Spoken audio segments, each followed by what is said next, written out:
हाय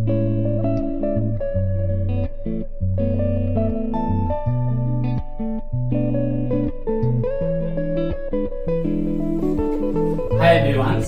तो देखो ये हमारा था ना फ्रॉम हाइड्रोकार्बन से कैसे प्रिपरेशन करेंगे। ना हाइड्रोकार्बन से हमारा जो हाइड्रोकार्बन से उसका जनरल फॉर्मूला CnH2n+2 है, हमको पता है। तो हमारा जो हाइड्रोकार्बन को हम हाइड्रोजन के साथ रिएक्शन करेंगे in presence of UV light, ultraviolet light, sunlight और हीट। तो देखकर यदि हम रिएक्शन करेंगे हमको मिलेगा अल्काइल हैलाइड। हमको क्या मिलेगा? अल्काइल हैलाइड मिलेगा। लेकिन जो हमारा अल्काइल हैलाइड होता है उसका रिएक्टिविटी ऑर्डर क्या होता है हाइड्रोकार्बन के लिए? तो रिएक्टिविटी ऑर्डर ऑफ अल्काइल जो रिएक्टिविटी ऑर्डर ऑफ हैलोजन, हम क्या करें ना, हम हाइड्रोकार्बन को हैलोजन के साथ रिएक्शन करके in presence of UV light, sunlight और हीट देकर हम यदि रिएक्शन करेंगे हमको मिलेगा अल्काइल हैलाइड। तो हमारा जो हाइड्रोकार्बन के साथ हाइड्रोजन को रिएक्शन करेंगे उसका रिएक्टिविटी ऑर्डर क्या होगा? तो reactivity order of hydrogen towards hydrocarbon, तो हमारा ज्यादा रिएक्टिविटी किसका होगा? F2 का ज्यादा रिएक्टिविटी होगा, उसका बाद Cl2 का, उसका बाद ब्रोमीन का, उसका बाद आयोडीन का। मतलब सबसे very fast reactivity towards hydrocarbon किसका है? फ्लोरीन का है। सबसे लोएस्ट किसका है? आयोडीन का है। तो हमारा जो फ्लोरीन होता है, फ्लोरीन को हम जो हाइड्रोकार्बन के साथ जो फ्लोरीन को रिएक्शन करते हैं वो क्या होता है? रिएक्टिव होता है, इवन डार्क में होता है। हमको डार्क में करना है, हाइड्रोकार्बन को फ्लोरीन के साथ डार्क में रिएक्शन करना है, क्योंकि जो हमारा फ्लोरीन वेरी रिएक्टिव है। यदि हम क्या करेंगे? हाइड्रोकार्बन को फ्लोरीन के साथ रिएक्शन करेंगे इन प्रेजेंस ऑफ सनलाइट, मान लो सनलाइट प्रेजेंस में रिएक्शन करेंगे, वो ब्लास्ट भी हो सकता है, क्योंकि वो एक्सप्लोसिव नेचर है। क्या है? एक्सप्लोसिव नेचर है, वेरी रिएक्टिव नेचर है। तो इसलिए हमारा हाइड्रोकार्बन के साथ फ्लोरीन को हम लाइट प्रेजेंस में रिएक्शन नहीं करते। किस प्रेजेंस में रिएक्शन करते हैं? ना रिएक्टिव इन डार्क में करते हैं। ओके, तो फिर हमारा जो हाइड्रोकार्बन को क्लोरीन और ब्रोमीन के साथ रिएक्शन करेंगे तो in presence of light presence में रिएक्शन कर सकते हैं। तो हमारा सनलाइट प्रेजेंस में, अल्ट्रावायलेट प्रेजेंस में और हीट प्रेजेंस में कर सकते हैं। ओके, तो फिर हमारा जो आयोडीन है, तो आयोडीन हाइड्रोकार्बन को आयोडीन के साथ रिएक्शन करेंगे तो क्या होगा ना, आयोडीन तुम्हारा जो आयोडीन से फॉर्म होगा, जब हमारा हाइड्रोकार्बन आयोडीन के साथ रिएक्शन करेगा वो फॉर्म होगा HI। जो HI फॉर्म होगा वो HI एक रिड्यूसिंग एजेंट है। तो रिड्यूसिंग रिएजेंट होने के कारण ये रिएक्शन क्या होगा? रिवर्सिबल।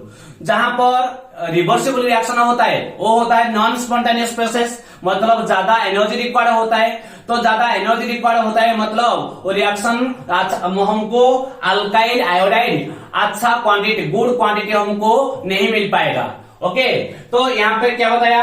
जैसे हमारा यहाँ पे था हाइड्रोकार्बन मीथेन था। हाइड्रोकार्बन क्या है? मीथेन है। मीथेन को मैंने आयोडीन के साथ रिएक्शन किया तो यहाँ से एक हाइड्रोजन, यहाँ से एक आयोडीन HI निकल गया और एक आयोडीन इसका साथ अटैच हो गया तो हमको मिल गया CH3 आयोडाइड, मतलब मिथाइल आयोडाइड मिला। तो मिथाइल आयोडाइड के साथ जो HI मिला वो HI क्या है? एक रिड्यूसिंग रिएजेंट है। तो रिड्यूसिंग रिएजेंट होने के कारण क्या करेगा? रिडक्शन करेगा मतलब इस बॉन्ड को ब्रेक कर देगा, इस बॉन्ड को ब्रेक करके इसको हाइड्रोजन दे देगा, इसको आयोडीन दे देगा, फिर CH4, फिर हमको आयोडीन मिलेगा। मतलब ये रिएक्शन है क्या है? रिवर्सिबल रिएक्शन है। तो रिवर्सिबल रिएक्शन होने के कारण हमारा methyl iodide good quantity of preparation नहीं हो पाएगा। तो यदि हमारा क्या करेंगे ना, HI रिड्यूसिंग रिएजेंट को रिमूव करने के लिए हम ऐड करेंगे oxidising agent, that is nitric acid HNO3 और HiO4। ये ऑक्सीडाइजिंग एजेंट को ऐड करेंगे। यदि हमारा HI के साथ ये सारे ऑक्सीडाइजिंग एजेंट ऐड करेंगे तो HI कन्वर्ट हो जाएगा आयोडीन। तो वो बेटर में, इसीलिए हमारा जो हाइड्रोकार्बन मीथेन से आयोडीन देकर हमारा जो मिथाइल आयोडाइड प्रिपरेशन करना ये बेस्ट मेथड नहीं है। तो ये हमारा अच्छा क्वांटिटी ऑफ प्रोटॉन नहीं मिल पाएगा। ओके, फिर हमारा यदि हमारा क्या करेंगे, मैंने अभी बताया था, यदि हमारा हम क्या करेंगे ना, हाइड्रोकार्बन को फ्लोरीन के साथ रिएक्शन करेंगे due to high reactivity of fluorine, due to high reactivity of fluorine there is probability of explosive nature और ब्लास्ट वाला संभावना होता है। ओके तो यहाँ पे there is probability of explosive nature होने के कारण हम क्या करेंगे ना, हमारा हाइड्रोकार्बन के साथ हम क्या करेंगे, फ्लोरीन को रिएक्शन करेंगे, डार्क में रिएक्शन कर सकते हैं लेकिन लाइट प्रेजेंस में नहीं कर सकते। ओके फिर हमारा क्या है, हमारा मीथेन के साथ हम यदि क्लोरीन के साथ रिएक्शन करेंगे इन प्रेजेंस ऑफ सनलाइट, लेकिन हमारा जो क्लोरीन है वो क्या है, 1 इक्विवेलेंट है, मतलब 1 Cl2 मॉलिक्यूल है, तो 1 इक्विवेलेंट मतलब है यहाँ पे क्या होगा, यहाँ पे एक हाइड्रोजन, यहाँ पे एक क्लोरीन HCl चला जाएगा, हमको मिलेगा मिथाइल क्लोराइड, मतलब methane convert to methyl chloride. Then हमारा यहाँ पर क्या है, CH3 मतलब ये इथेन है, इथेन के साथ हम यदि रिएक्शन करेंगे क्लोरीन और सनलाइट प्रेजेंस में, तो हमारा जो क्लोरीन है 1 इक्विवेलेंट है, तो यहाँ से एक हाइड्रोजन, यहाँ से एक क्लोरीन HCl चला जाएगा, दूसरा क्लोरीन यहाँ पे अटैच हो जाएगा, तो इथेन से कन्वर्ट हो जाएगा इथाइल क्लोराइड। ओके फिर यहाँ पर हमारा क्या है ना, ये 1 2 3 है, ये हमारा प्रोपेन है, तो प्रोपेन में जब हमारा क्लोरीन के साथ रिएक्शन करेंगे सनलाइट और अल्ट्रावायलेट लाइट प्रेजेंस में हम रिएक्शन करेंगे, तो यहाँ पे क्या होगा ना, हमारा यहाँ पे 2 प्रोडक्ट बनेगा, क्योंकि देखो ये जो CH3 सेम है, ये CH3 दिखने के लिए सेम है, ये CH3 CH2 साथ अटैच है, ये CH3 CH2 का साथ अटैच है, मतलब ये हमारा यदि A हो गया, ये भी हमारा क्या होगा, A होगा, क्योंकि ये दिखने के लिए जैसे है, ये भी दिखने के लिए सेम है, इसने जिसका साथ अटैच हुआ, इसने सेम कार्बन के साथ अटैच हुआ, तो ये तुम्हारा यदि A हुआ, ये भी A होगा, ये जो प्रोडक्ट होगा ये भी सेम प्रोडक्ट देगा, लेकिन ये हमारा डिफरेंट है, तो ये दोनों से ये इसका प्रोडक्ट क्या बनेगा, डिफरेंट बनेगा, इसलिए यहाँ से एक हाइड्रोजन, यहाँ से एक क्लोरीन जाकर हमको मिल गया CH3 CH2 CH2 Cl, फिर यहाँ से एक हाइड्रोजन, यहाँ से एक क्लोरीन जाकर हमको रिमूव होकर क्या मिल गया, यहाँ से एक क्लोरीन अटैच हो गया, तो मिल गया CH3 CH Cl CH3, तो ये मिल गया प्रोपाइल क्लोराइड, ये मिल गया हमको आइसोप्रोपाइल क्लोराइड, लेकिन ये हमारा माइनर होगा 1 डिग्री होने के लिए, ये हमारा मेजर होगा, ये हमारा 2 डिग्री के लिए, क्योंकि हमको पता है हमारा जो 3 डिग्री ज्यादा स्टेबल होता है, उसके बाद 2 डिग्री, उसके बाद 1 डिग्री, उसके बाद 0 डिग्री, तो ओनली मोनोक्लोरो सब्स्टिट्यूटेड आइसोमर हम देखेंगे। यदि हमारा प्रोपेन को साथ क्लोरीन 1 इक्विवेलेंट क्लोरीन के साथ रिएक्शन करेंगे यूवी लाइट प्रेजेंस में, ओनली मोनोक्लोरो स्ट्रक्चरल आइसोमर मिलेगा, ओनली मोनोक्लोरो स्ट्रक्चरल आइसोमर्स मिलेगा, इस टाइप का 2 प्रोटोन मिलेगा।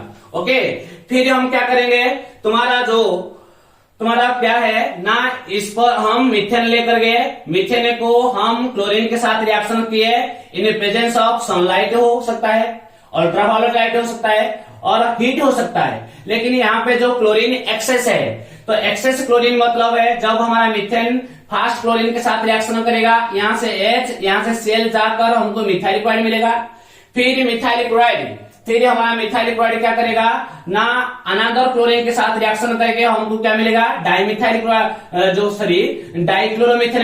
डाइक्लोरोमीथेन मिलेगा, फिर डाइक्लोरोमीथेन और एक क्लोरीन के साथ रिएक्शन करके हमको क्या मिलेगा, क्लोरोफॉर्म मिलेगा, फिर क्लोरोफॉर्म क्या करेगा और एक क्लोरीन के साथ रिएक्शन करके सनलाइट प्रेजेंस में हमको क्या मिलेगा, कार्बन टेट्राक्लोराइड मिलेगा।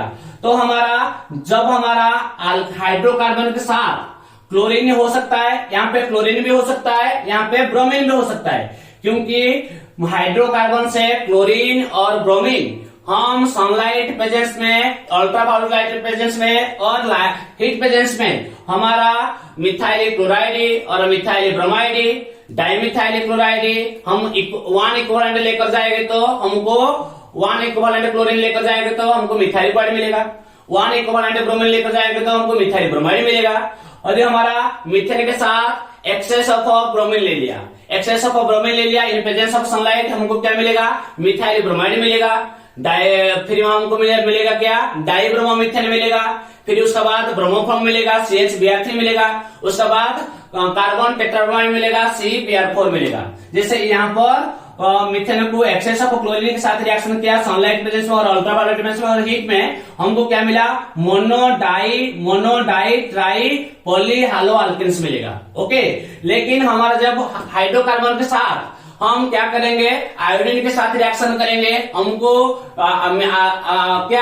अल्काइल आयोडाइन तो मिल जाएगा, लेकिन उसका साथ HI जो मिलेगा वो HI एक रिड्यूसिंग रिएजेंट है। तो रिड्यूसिंग रिएजेंट क्या करेगा, फिर वो रिएक्शन फॉरवर्ड से क्या होगा, फिर बैकवर्ड होगा, जिसके कारण हमारा रिवर्सिबल रिएक्शन होगा। जिस रिवर्सिबल रिएक्शन क्या होता है कि नॉन स्पॉन्टेनियस प्रोसेस होता है, ज्यादा एनर्जी रिक्वायर्ड होता है, इसलिए क्या होगा, वो गुड क्वांटिटी ऑफ प्रिपरेशन नहीं हो पाएगा। लेकिन यदि हम करेंगे तो हमारा HI के रिड्यूसिंग रिएजेंट है, उसको रिमूव करने के लिए हम ऐड करेंगे ऑक्सीडाइज रिएजेंट, जैसे हमारा HNO3 और HiO4, तो ये कन्वर्ट हो जाएगा, HI से कन्वर्ट हो जाएगा आयोडीन। लेकिन हमारा जो फ्लोरीन वेरी रिएक्टिव नेचर होने के कारण देयर इज प्रोबेबिलिटी ऑफ क्या है, एक्सप्लोसिव नेचर, इसलिए fluoro compounds are not prepared by this method. Okay, ये था तुम्हारा total preparation of alkyl halide from hydrocarbons. ये जो हाइड्रोकार्बन से तुम्हारा अल्काइल हैलाइड प्रिपरेशन होगा, उसका मैकेनिज्म प्रोसीड करेगा फ्री रेडिकल मैकेनिज्म प्रोसेस में ये प्रोसीड करेगा। तो इसलिए मैंने यहां से अंडरलाइन किया फ्री रेडिकल हैलोजिनेशन, जो हम जहां पर हैलोजन ऐड होता है उस प्रोसेस को हम क्या बोलेंगे, हैलोजिनेशन। तो ये मैकेनिज्म तुम्हारा कहां किस प्रोसेस में होगा, फ्री रेडिकल मैकेनिज्म प्रोसेस में होगा।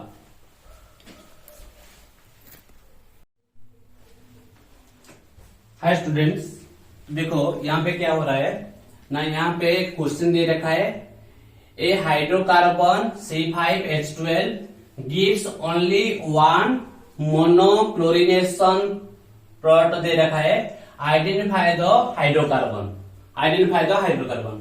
तो हमारा यहाँ इसका हम क्या देखेंगे, हमको इनडायरेक्टली पूछा है कि इसका आइसोमर्स क्या है। जो हमारा C5H12 है, C5H12 मतलब जो C5H12 मॉलिक्यूलर फॉर्मूला है, इस C5H12 में हमारा कितना स्ट्रक्चर पॉसिबिलिटी है, हमारा C5H12 में H12 का आइसोमर कितना है पता है तुमको। जो हमारा सिंपल अल्केन होता है उसका क्या होता है, different type of structural isomers मतलब चेन आइसोमर्स होता है। तो ये C5H12 का आइसोमर होता है, एक इस टाइप का आइसोमर बनेगा 1 2 3 4 5, यहाँ और दूसरा इस टाइप का आइसोमर्स बनेगा 1 2 3 4 5, और तीसरा क्या बनेगा 1 2 3 4 5, इस टाइप का बनेगा।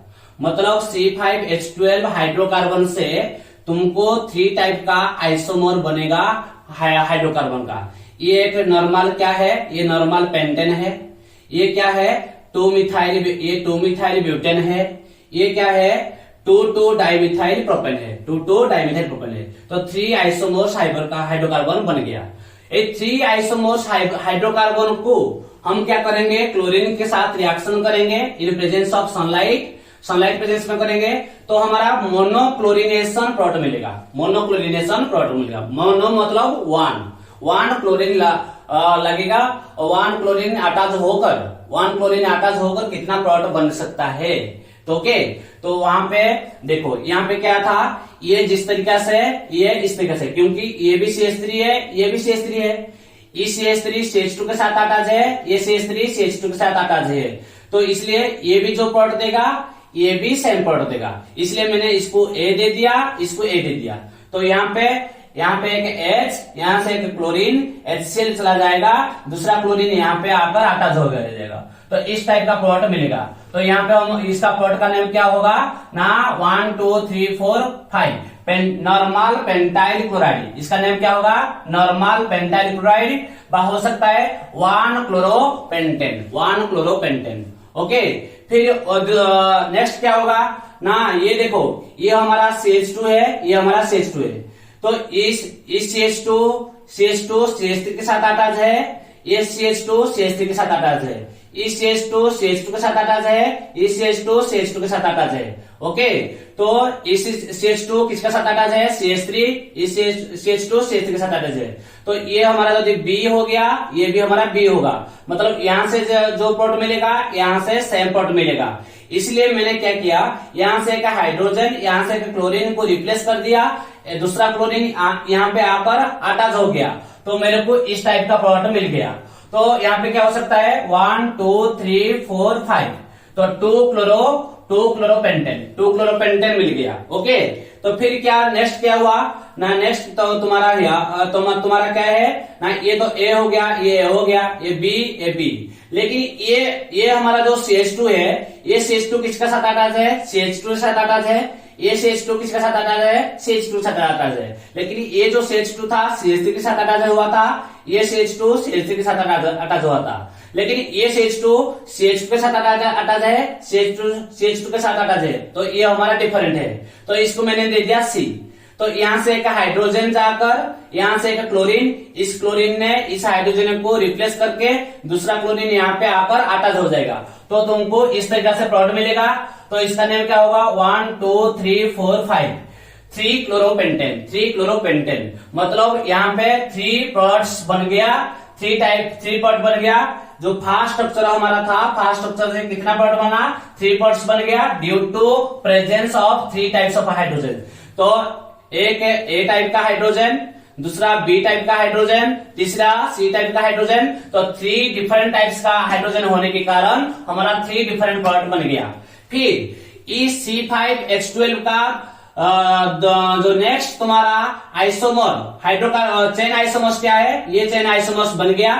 तो इस चेन आइसोमर्स में तुम्हारा क्या है, मान लो देखो ये तुम्हारा क्या है, यहाँ पे CH3 है, यहाँ पे CH3 है, यहाँ पे भी CH3 है, लेकिन इस CH3 ने CH के साथ अटैच है, ये CH के साथ अटैच है।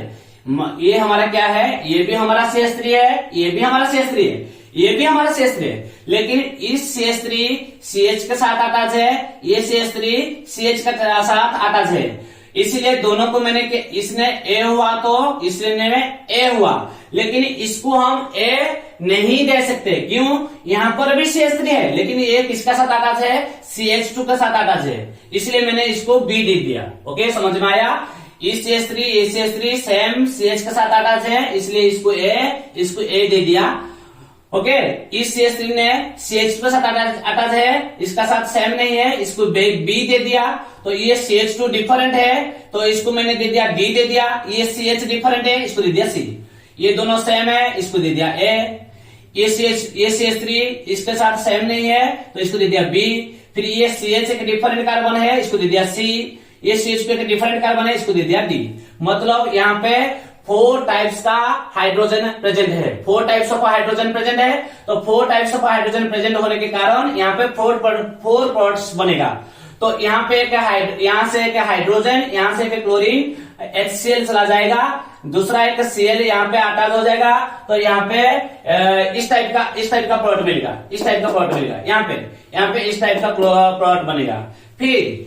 फिर यहाँ पे क्या होगा, B से एक हाइड्रोजन, यहाँ से एक क्लोरीन HCl रिमूव हो जाएगा, दूसरा Cl यहाँ पे अटैच हो जाएगा, तुम्हारा ये B प्रोडक्ट में लिख जाएगा। ओके, फिर क्या हुआ ना, यहाँ से एक हाइड्रोजन, यहाँ से एक क्लोरीन HCl निकल जाएगा, तो दूसरा क्लोरीन जो यहाँ पर अटैच हो जाएगा, तो फिर तुम्हारा ये तीसरा प्रोडक्ट मिलेगा। ओके, तो फिर हमारा क्या होगा ना, लास्ट में क्या होगा, यहाँ से एक हाइड्रोजन, ये हमारा D है, तो यहाँ से एक हाइड्रोजन, यहाँ से एक क्लोरीन निकल जाएगा, तो फिर यहाँ से HCl जाने के बाद दूसरा क्लोरीन यहाँ पे अटैच हो जाएगा।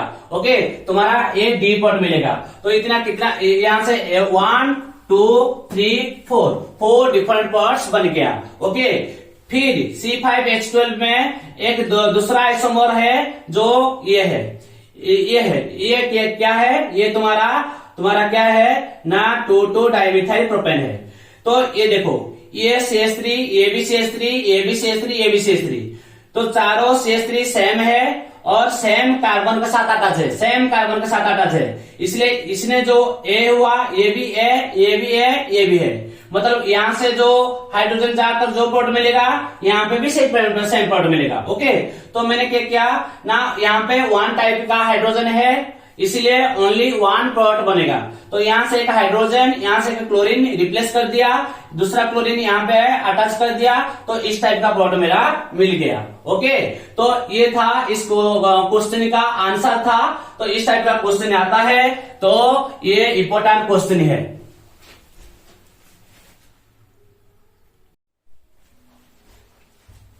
देखो यहाँ पे क्या क्वेश्चन दे रखा है, यहाँ पे क्वेश्चन दे रखा है find possible monochloro structural isomers of CH3 hold to CH bond CH2 bond CH3। Okay, तो ये हमारा एक मॉलिक्यूलर फॉर्मूला दे रखा है, मतलब एक स्ट्रक्चर दे रखा है, उसका मतलब नंबर ऑफ पॉसिबिलिटी क्या है, मोनोक्लोरो स्ट्रक्चरल आइसोमर्स कितना पॉसिबिलिटी है। तो देखो मैंने यहाँ पे क्या है, ये यहाँ पर CH है, CH लिख दिया, यहाँ पे CH2 था, CH2 लिख दिया, यहाँ पे CH3 था, CH3 लिख दिया।